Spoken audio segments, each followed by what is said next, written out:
So Sorcerer Supreme Doom has officially taken over the entire world, and once again, he's made the Avengers look like idiots in the process. But what's really fascinating about the story here is how he does this. It kind of seems very similar here to the Avengers Emperor Doom comic from back in 1987, where he used Purple Man to influence the entire world. But it's not quite that, because this time, Doom has put together some strong safeguards that the Avengers, the Fantastic Four, and even other heroes did not see coming, and it's absolutely phenomenal. Now, the story here is coming out of the One World Under Doom issue #1, the series that has been building up here for quite some time. And initially, we start off here by seeing some articles, some text, and newspaper clippings of some economic and world news devastations happening around the world. Mainly what looks like it's been happening here over the past 6 months, because we do even see something mentioning the aftermath here of the Blood Hunt event. Then there's this letter here, and it's a Latvian press office letter, and it says for immediate release. And it mentions how 6 months ago, Dr. Victor Von Doom became Sorcerer Supreme, then disappeared behind Latvia's closed borders. And what has only been a few months without Doom's benevolent guidance feels too many, like a lifetime. Still, only a few recognize this time for what it is, the calm before the storm. And as we continue on, we see this Latvian flag here in the background, and then we hear the voice of Doom as he's giving a speech. And he mentions here, he's like, "You rush to platitudes like drowning men swarming a lifeboat. How two peaceful nations will not choose to go to war with one another. You tell yourselves, as if repetition makes it true. Yet even a superficial glance at history proves it. Government will not save you. But no, two countries colonized by the same fast food franchises have ever attacked each other. You plead. And this is equally untrue. Capitalism will not, cannot save you. Nothing can save you, save for the enlightened rule of a single person who can make the hard choices. One who is above being bribed, being corrupted, who does not care about the petty comforts that confound other men. Doom is above money. Doom is above desire. Doom is above all. And in his magnanimity, in his pity, in his greatness, Doom will save you. As we see him making this broadcast here, and where you see him making this from is going to be interesting later on. And listen, this long diatribe continues, because he's like, earlier this morning, the leaders of every nation on earth, kings and queens and warlords and presidents, each willingly swore fealty to Doom. As of this moment, every nation on earth has become a province of a unified earth, a new, grand, united Latveria. To those watching this broadcast, I know it must be shocking for you. Changes to power hierarchies often are, and I know what you now expect. Perhaps slave labor, building eternal monuments to the glory of Doom, or perhaps death squads. Yes, to hunt down the enemies of Doom, finally ending the threat of the dangerous and hated Reed Richards of the Fantastic Four. No, for in the face of his unprecedented power, Doom is not petty. I'm like, sure he isn't, right? Doom is humble. Doom is magnanimous. And Doom begins his rule with but two small decrees. War between nations is, of course, outlawed. There shall be no conflict between Latveria's provinces. This is the new peace under Doom, the Pax Victory. I'm pretty sure I just said that wrong, but leave me alone. And then he continues on. It is the first of Doom's gifts to the world. Now, what's interesting here is that while he's saying this, you see a man that's like loading up a gun. And like I said, the speech continues. He says, the second gift is this. You are all citizens of Earth, yet you all have not, until now, been treated with the same baseline respect that demands. You have struggled under inequality. You have been made to go without medicine, without knowledge. You have been made to pay for basic care, or you have been made to die. And here we see that same guy that was loading up that gun. He reaches out to this General Bureau, and he's like, yo, are you hearing this crap right now? And as Doom continues, he's like, but there are certain privileges to being Latverian, and there is a certain minimum standard of living that Latveria bestows, and it insists upon for all her citizens. Every nation will now not only care for the bodies of her citizens through free and truly universal healthcare, but it will also care for their minds through local elite tier education, all the way to postgraduate levels for everyone who chooses to avail themselves of it. No longer shall the highest levels of attainment be reserved only for those who can afford immigration, much less schooling. These ideas, these easy and arguable wins for civilization are not new. Now, they are expensive, yes, and complex, yes, but they were never impossible. They have simply been left on the table through greed, through moral, through cowardice. And Doom suffers from neither affliction. And that same man that we saw loading up that gun earlier, whoever he's on the phone with, he's like, okay, agreed. If the bureaucrats accept this, then we don't accept them. Air Force is with us too. We move now or we don't move at all. But the thing about it is that Doom knew that this was going on, because he mentioned, he's like, this is incidentally the moment when my address would have ended, were it not for an uprising already being planned against me. And in that moment, that same guy that was on the phone, what looks like Doom bots come in to attack him. And Doom continues on, he's like, and I see that there are also rogue elements in the militaries of Russia, Buranda, and India who move against Doom. And now, yes,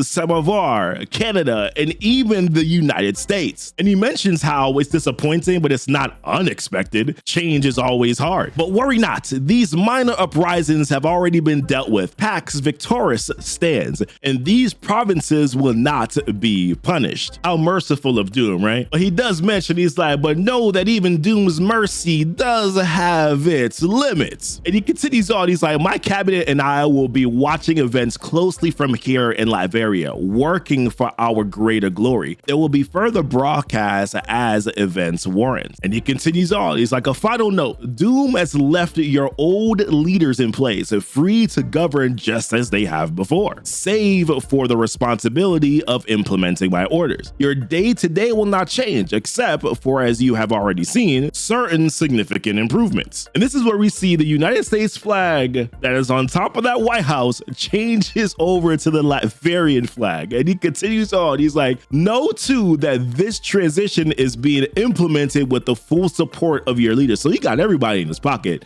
Doom is wisdom, Doom is power, and Doom is prosperity. And he leaves it with this reminder, he's like, and only Doom can save you. End transmission. So later on, we see our heroes, right? We see the Avengers, we see the Fantastic Four, we see a couple other Squirrel Girl, and some others that you'll see here is sprinkled on in. And they're trying to figure out, like, what do we do now? Some of which, of course, are in disbelief. Sue has mentioned how it felt pretty real to the generals who attended that coup, and how it's shocking that there are even those in Wakanda that have welcomed Doom. And based on the interactions that we saw between Shuri and Doom in the Blood Hunt series, I wouldn't be surprised if Shuri actually did agree to kind of work with Doom. I don't know. We'll have to see as we move on here, right? So then Spider-Man begins to kind of go through his theories. He's like, okay, with all the head of states, you know, is it possibly that this is mind control, and have they been replaced with Doom bots? Or is it some other option that we haven't even thought of yet? And Doctor Strange, he mentions, like, there must be a reason why Doom is attempting this now after having stole the mantle of Sorcerer Supreme. And I'm like, this revisionist history is kind of crazy, because he didn't really steal the mantle. Like, Strange asked him for help, and then Strange willingly gave the mantle. It's just that Doom didn't give it back. Like, that's the difference, right? But either way, what Strange thinks is that this must be magic. So then Squirrel Girl's trying to figure out, she's like, well, why not have it affect us too? Now, Scarlet Witch, she sees this as a good thing, the fact that they're all still themselves, but she can't detect any sort of like magical influence in the room. And she mentions how she can't detect it around the world as well. So this is continually becoming a little complex for him. Thor, of course, just wants to wage into battle. Captain Marvel is like, well, this is Victor that we're talking about here. This dude has plans for his plans and traps within those plans. So we got to be careful in regards to what we're doing. Now, one thing that Captain Marvel did mention here is how she did get a message here from Black Widow, and how Black Widow Widow has been in Europe surveilling Hydra, and unfortunately she went dark a couple days ago. So she plays a transmission for them, and this is what it says. It says, Widow here, there's been major movement since Doom's broadcast. I'm patching you into my surveillance feeds now, but it looks like in a moment that won't be necessary. And we get here a picture of Hydra and Zemo, and then we hear the voice of Zemo. He's like, people of Earth, I am Baron Zemo. I'm reaching out to you using the same broadcast override that Doom did, but unlike him, I will make this brief. Many of you don't like me, but don't worry, we in Hydra have long known we don't need your love to earn your respect. And if you know anything, know this, neither Baron Zemo nor Hydra itself will ever be ruled over by anyone, much less by a rootless, degenerate mongrel. And as Black Widow looks on, we see the very idea, this is a voice of Zemo still, he's like, the very idea is laughable. Doom playing at being emperor, a man whose ancestors never even earned themselves a homeland, and how his forces and him are on the edge of Latveria. The barrier surrounding it is permeable to us thanks to our superior Hydra technology. We now march on Doomstat, we march on Doom, and how they will end this ridiculous charade once and for all. So Black Widow mentions how she's following them in and how she's picking up some interference as she approaches the barrier, so don't be surprised if she was about to say if I lose connection and then the signal gets lost. So Iron Man's like, well, you know, the expression, the enemy of my enemy is my friend, and of course Cap's like, hell to the nah, that ain't the case. So being how they saw that Baron Zemo was able to kind of just march onto Latveria without any sort of resistance, they're like, okay, well, maybe we should do the same, and how they're not afraid of a little resistance. But I'm like, isn't this like too easy? Why would they let Zemo just march on in without any resistance, right? This gotta be a trap. So they all agree to travel to Latveria to deal with Zemo and then to deal with Doom. And because they know that Doom would have surveillance, what they do is that Sue Storm, she uses an invisible force field to cover the plane. Now, when they arrive, the Thing tries to punch through the force field, but he gets denied. And then that's when Black Widow shows up. She's like, now you see the problem that I had being able to follow them on in, and how she would have warned them sooner, but of course her comms went down, so that was not a possibility.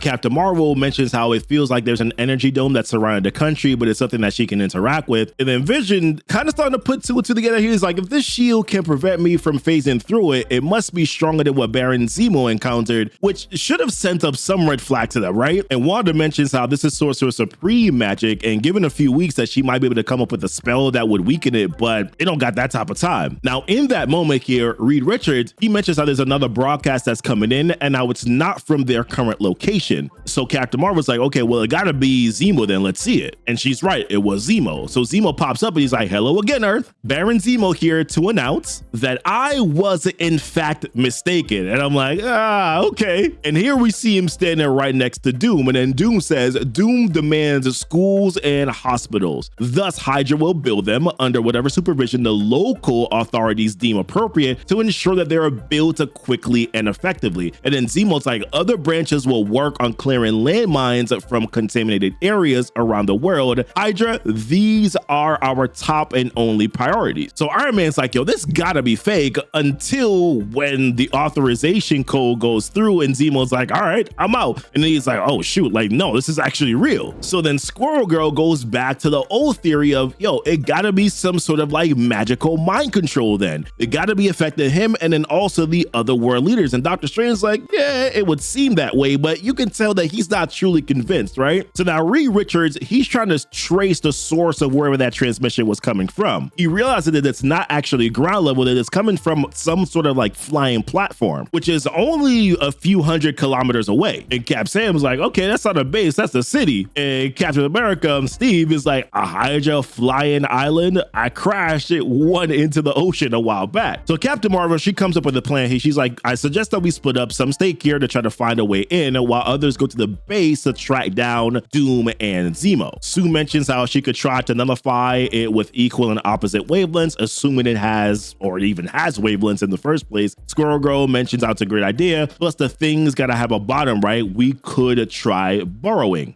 So then they move out. Now up on that flying platform, we hear someone saying detective members of the Avengers, Fantastic Four, and other heroes arriving on our island. Then we see Zemo and he's like, all right, well, go kill them then. Now when they arrive on in, we see these Hydra agents and they start firing. Braka, braka, braka. Iron Man and Storm, they're teaming up up top. While they're going through the fight here, Sam realizes, or he thinks to himself, he's like, the central tower, that's got to be where Zemo's at. So Captain Marvel gives out the order. She's like, okay, we got our target now, let's move out. Now as Iron Man heads over to the tower, he realizes that it's sealed and that there's no windows and there's just a single door that's at the very bottom. And Captain Marvel's like, how much do you want to bet that that armored door is reinforced and magically sealed? So Iron Man, using the repulsor here from his Mysterium armor, he blasts through it. And when whatever rubble is around comes down, we see Zemo. So then the rest of the group, they come all rushing in. And as Captain Marvel flies on in and grabs up Zemo, he doesn't take too kindly to the fact that she's putting her hands on him. And Zemo was like, Hydra will not permit this. Doom will not permit this. But then Cap Sam was like, yo, since when does Hydra submit to Doom? Which is a question that I've been asking, right? So Zemo's like, what do you know about power? What do you know about ambition? So then Cap, he mentions, he's like, what do you know of October 1st, 1945? And I'm gonna be honest with you, Zemo's like, huh? And I'm like, huh? What is he talking about? So then in that moment, Cap uses his shield and he knocks off Zemo's head.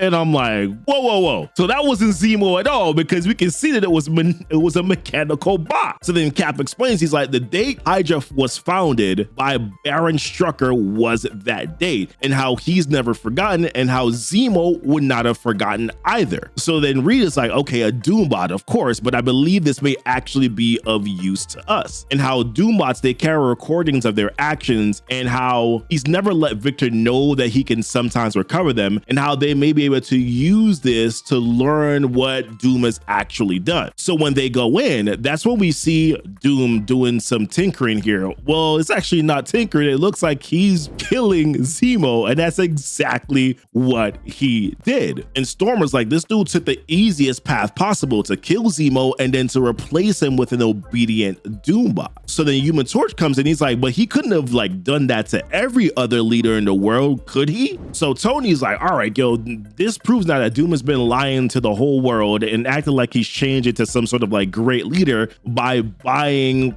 bread with circuses, as he mentioned here, but how he hasn't really truly changed. And Captain Marvel's like, yo, that Nazi is like hardly a great loss, but he's like, it's proof that this is a whole fraud. It is ultimately all founded on death. So he asks Reed, he's like, yo, can you duplicate that broadcast override? Because a lie can travel around the world while the truth is still pulling on this repulsor boot. And I would like to give old truth a fighting chance. So Reed's like, yeah, sure, let me do it. And in that moment, that's when we see Iron Man broadcasting to the entire world. He's like, hey, Earth, Iron Man here. You're probably wondering what the heck's going on with Hydra and Doom. Or you're just waking up and, he kind of just throws in some extra words in there. But what he mentions here is how they're going to broadcast footage just as soon as he's done talking to prove that Doom himself hasn't changed, and how he didn't open Baron Zemo's eye to some glorious humanitarian purpose. How he crushed him out of the back of his head when he killed him and replaced him with a Doombot, a mechanical puppet, just as Doom will kill anyone else who gets in his way. And how he's lying to them and how they shouldn't believe him and how they're going to take care of it. So then in that moment, that is when we hear, or Spider-Man hears,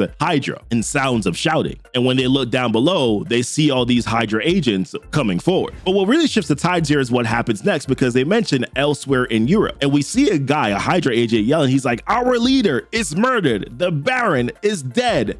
So now your lives are forfeit too. And then we see this woman walking her child in a stroller. She's like, please, we don't have anything to do with this, like my baby. But then the Hydra agent's like, oh, but you have so much to do with this. These people are your heroes, so you will pay the price. And then he tries to like shoot at her, but then he gets shot. And we're like, from who? And it looks like a magic bullet, because we can see like the magical smoke coming from his body. And then the voice says, that was a mistake. And then we see Dr. Doom on Sorcerer Supreme Doom on a Doom dinosaur, fam. Like, what is going on here? And then Doom broadcasts again. He's like, my loyal subjects, a confession. I did lie to you, but I do not apologize for it. He's like, yes, I killed Zemo, and months ago, I killed the Red Skull too. These men were proud, unrepentant Nazis and the leaders of a virulent gang of racists. They were, in short, a problem, one that Earth's mightiest heroes have been trying and failing to solve since World War II. But Doom, I did it for you in a day. A slight deception, a simple lie of omission, and I had Hydra clearing landmines. I had them building schools, hospitals. Unfortunately, the Avengers and their ilk, they couldn't stand it. So rather than risk their decades of ineptitude, their fundamental torpidity being revealed, they tore down my work. If they couldn't save you, then they would ensure that no one else could. And it's in this moment when Iron Man realized, he's just like, yo, this dude saw us coming. And Captain Marvel explains, she's like, he knew that Zemo would be unable to resist attacking him, so he prepared for that. He let them in, just as Victor knew that they'll be unable to resist revealing the truth. And so he was prepared for both of them. And Reed continues on, he's like, and we just played precisely into his hands. And then Doom continues on, he's like, in this way, those so-called heroes were correct. This was the only chance to bend Hydra to useful ends, and it is now truly dead by their hands. But I will clean it up. Their mess. You are safe. You are cared for. Doom is wisdom. As he uses his Doom dinosaur here to stomp out that last Hydra agent, and he's like, Doom is power. And we see him put out his hand to this woman that was about to be killed by the Hydra agent, and he's like, Doom is also prosperity. And the woman says, and only Doom can save us. Listen, this is a good start. And the reason why I like this is because it's showing that Doom is willing to be ruthless, right? Like truly ruthless. Before we've seen Doom kind of like play this game and his own arrogance sort of kind of gets in his way. And he's probably still going to get in his way somehow. But this is a good start to show that like, no, he's planned ahead of this. That's the reason why he took 6 months away, because he was like, I am about to really do this thing. So what do you think, guys? Leave it down below in the comments. Would love to hear from you. Also, leave a like on this video here for the YouTube algorithm. Subscribe if you're new to the channel. Also as well, if you're looking for other ways to be able to support this channel, we do have a Patreon membership here where you can get exclusive benefits, also exclusive access within our Discord as well. We would definitely appreciate that. Thank you so much for watching. And as always, thank you for kicking it with Keepin' It Comic. Bye.